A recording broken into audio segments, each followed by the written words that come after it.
OBC মামলা আজকের উঠেছিল ঠিক যথাসময়ে দুপুর 2 PM, কিন্তু দেখা যাচ্ছে যে বেশ কিছুক্ষণ হওয়ার পরেই দুপক্ষের উকিলের সওয়াল জবাব শোনার পরেই বিচারপতির কাছে বারবারই কপিল সিব্বাল পশ্চিমবঙ্গ সরকারের হয়ে একটা স্টে অর্ডার চাচ্ছিলেন, কিন্তু স্টে অর্ডার পেলেন না আজকের।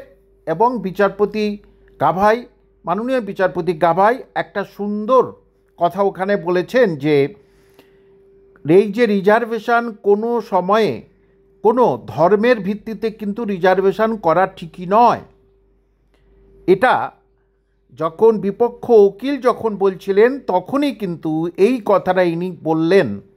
এবং কপিল সিব্বাল যেটা বললেন যে মোট 76 ধরনের ওবিসি আছেন, এ এবং বি, তার ভিতরে 44 রকমের ওবিসি কিন্তু সেন্ট্রালের নিয়ম মেনে হয়েছে। এবং আমরা সমস্ত রকমের যা কমিশনের যা নিয়ম নীতি সেগুলো মেনেই আমরা সব কিছু করেছি।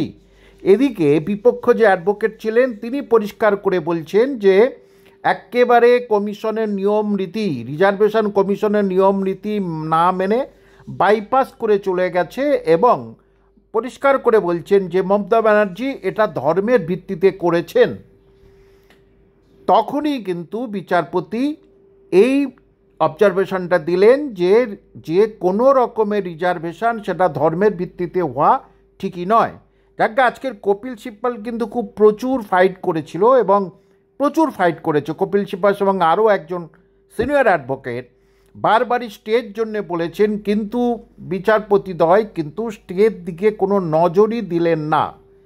এবং এটা আবার পরবর্তীতে 7 জানুয়ারি একটা পসিবল ডেট দিয়ে বলে দিল, মানে বিচারপতি বললেন আর কি। সেটা এখনও পর্যন্ত লিস্টেড হয়েছে কি হয়নি সেটা পরে দেখা যাবে, কিন্তু এটা তখন শোনা গেল ডাইরেক্ট যে হিয়ারিং হয়েছিল হিয়ারিংয়ের কথা আমি আপনাদের বলছি।